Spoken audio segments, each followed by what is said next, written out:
Olá a todos, estamos chegando com mais um trabalho aqui em nosso canal, no Vox Consultoria e Comunicação.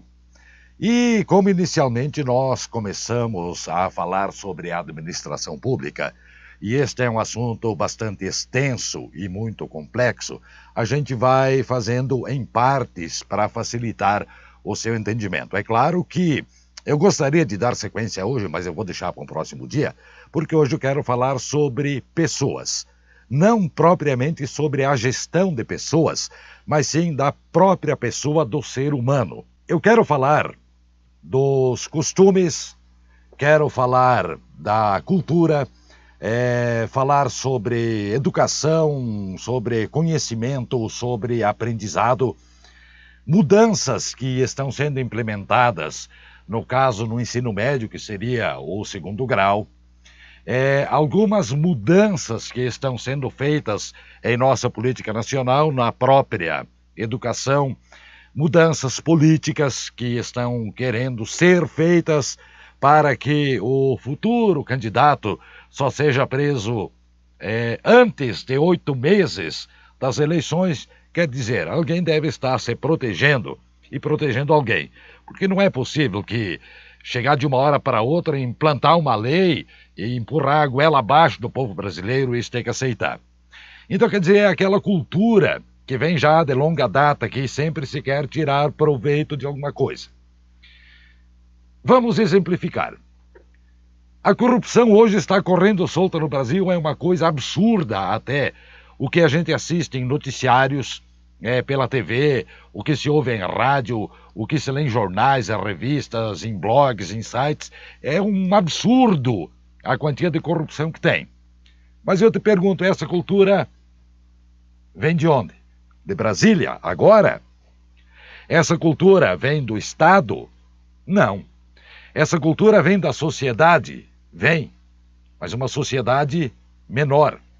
Essa cultura de tirar proveito, ela começa na menor sociedade, na célula da sociedade, que é a família. Aí você vai apontar o dedão para mim e vai dizer, opa, você está errado, a minha família é perfeita. Ótimo. Aí eu te pergunto, nenhuma vez você chegou para seu filho e disse, faça tal coisa bem feita e eu te dou tal coisa. Passe de ano e você ganha um videogame. Eu sou do tempo mais antigo. Passe de ano e eu te dou um celular. Quer dizer, aí já começa essa situação toda de que a pessoa cresce com aquela cultura de que ele precisa sempre lucrar alguma coisa, tirar proveito de alguma coisa em benefício próprio para fazer outra. Então aqui, nessa pequena célula chamada família, é que começa. Quem nunca pegou uma caneta em algum estabelecimento que foi? Eu já peguei, talvez por distração, estar conversando, ter a mania de pegar a caneta, ficar conversando, colocar no bolso e ir embora. Não fiz com a intenção de meter a mão na caneta, foi um esquecimento. É claro que também não devolver, porque uma caneta, tudo bem, é pouquinha coisa. Mas aí está um começo de meter a mão. Aí reclama-se de políticos. Quem vota nos políticos? Somos nós. Quem escolhe os nossos representantes? Somos nós. Sabemos escolher? Não, porque é o que a gente está vendo hoje na política, principalmente em Brasília. É uma coisa absurda o que se vê. É pessoas tentando proteger os outros, é criar lei, é modificar lei para barrar a Lava Jato, porque a Lava Jato está chegando nas barbas da grande maioria dos políticos lá de Brasília. Então essa cultura que eu falei inicialmente, ela não vem agora. Isso aí vem de longe, isso aí vem de muito longe, de longa data, e começa no próprio núcleo familiar. Então essa cultura deveria mudar.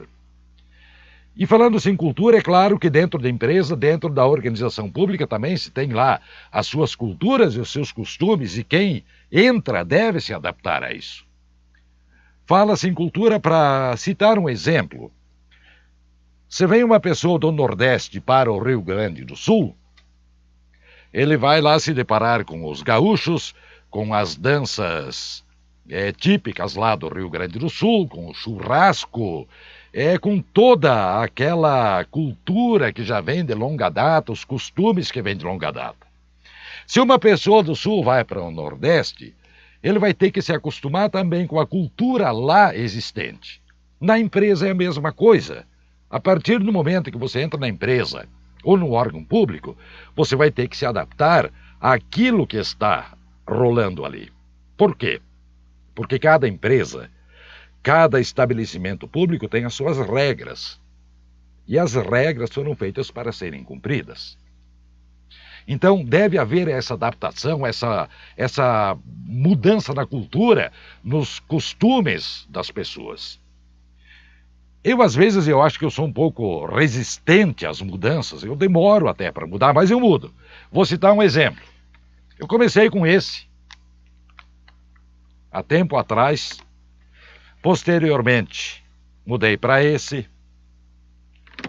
Posteriormente, para esse, nem aprendi a mexer ainda em tudo aqui, e já tive que mudar para esse aqui também.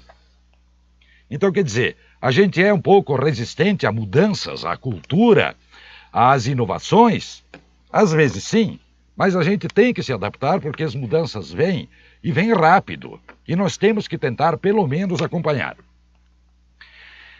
Eu disse também que falaria sobre questão de mudança no ensino médio brasileiro. Sempre que eu falo de educação em círculo de amigos ou com quem quer que seja, eu cito um personagem já falecido, um cidadão italiano naturalizado brasileiro, Pierluigi Piatti. Quem quiser pode buscar na internet que ele tem alguns vídeos. Eu considero uma pessoa excelente quando se trata da educação. E ele fala sobre questão de estudante e a função de aluno. Aluno é uma coisa, estudante é outra. E ele cita vários exemplos nessa questão. E pegando por base agora essa mudança que o governo está fazendo no ensino médio, passando de 800 para 1.400 horas aula, alguma coisa assim, eu sempre coloco para as pessoas o seguinte: a pessoa que quer aprender, a pessoa que tem vontade de aprender, ele aprende em 800 horas ou menos de 800 horas. Não há necessidade de enfiar goela abaixo do aluno 1.400 horas para ele aprender. Se ele não tem vontade de aprender, pode deixar ele 5.000 horas numa sala de aula que ele não vai aprender. Quer dizer, ele vai na aula para quê? Para ficar o tempo todo com o focinho enfiado no celular? Ele vai na aula para aprender, vai na aula para ver pessoas diferentes, para ficar no celular, para ficar jogando, xingando o professor, atacando os colegas. Essa mudança que está acontecendo nos últimos tempos assusta. E assusta muito porque a gente não sabe aonde vai parar esta geração que está indo para a escola. Estão indo para a escola. Poucos são os que vão para aprender. E aprende quem estuda. Aprende quem volta da aula e faz a tarefa, que frisa o que aprendeu em sala de aula. Porque só frequentar a sala de aula não vai ensinar ninguém. Outra situação que deve ser mudada é a questão dos pais que jogam o filho para o professor como se o professor fosse educador. Não.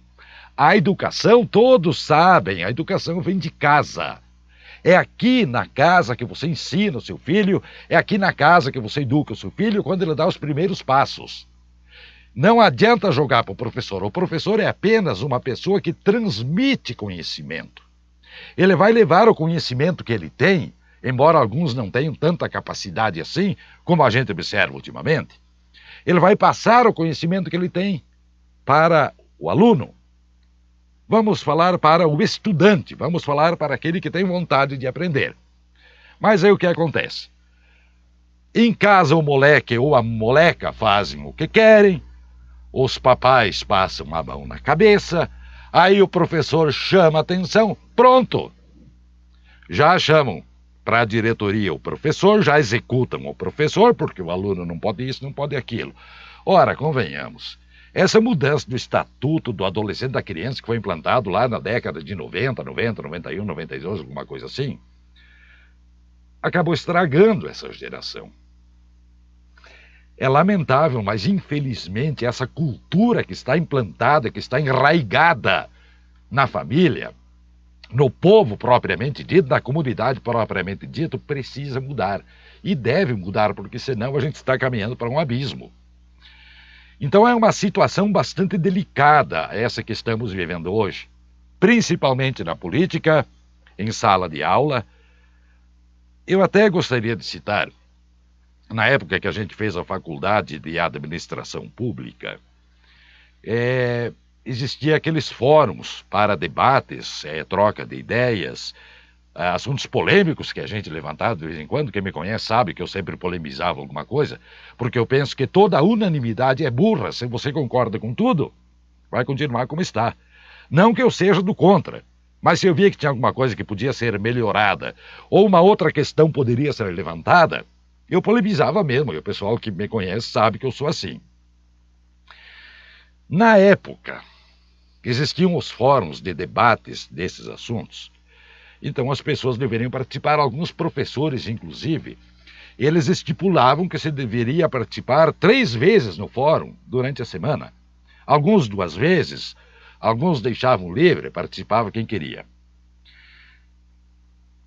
O que a gente via? De pessoas, de acadêmicos, que passaram o ensino médio, entraram numa faculdade, assassinar a língua portuguesa era coisa absurda. Aonde que você aprende a língua portuguesa? Lendo livros, jornais, revistas, estudando, buscando informações sobre as regras da língua portuguesa, acentuação, vírgula, ponto e vírgula, pontuação, aquela coisa toda. E isso não acontece. Existem pessoas que escrevem o texto, depois pegam os pontos e vírgulas e espalham. Caia onde cair, tá ótimo. Perde todo o sentido da palavra, todo o sentido da frase. Então eu pergunto, essas pessoas foram na aula para aprender? Eles foram porque tinha que ir. Eles foram porque eles queriam entrar numa faculdade para ter um diploma. E eu me perguntava inclusive para os colegas, que profissionais serão esses? O mercado, com toda certeza, vai excluí-los. Os bons permanecerão, podem ter certezas disso. Teria muito mais coisas para serem colocadas, faladas, mas o vídeo acaba ficando grande. Então, nós vamos para um próximo, quem sabe voltando a falar dessa questão de aluno e estudante, falando nessas conveniências que estão sendo ajeitadas por questões políticas, falando na cultura das empresas e de próprios órgãos públicos. É claro, nós temos uma gama de assuntos para serem levados até você, até porque a administração pública, eu citei neste segundo vídeo, no vídeo passado, o artigo 37 da Constituição, que fala da legalidade, impessoalidade, moralidade, publicidade e eficiência. Além disso, tem a lei da responsabilidade fiscal, que eu mostrei também. Tem a lei das licitações, que é um assunto que eu já anotei aqui para ser falado futuramente. E além disso, ainda nós temos uma grande variedade que trata do direito administrativo. É um assunto, assim, bastante profundo, bastante complexo. Eu não sou especialista nisso, é claro. A gente vai dar algumas pinceladas para que você entenda o que é a presunção da legalidade, essas coisas que está dentro do direito administrativo.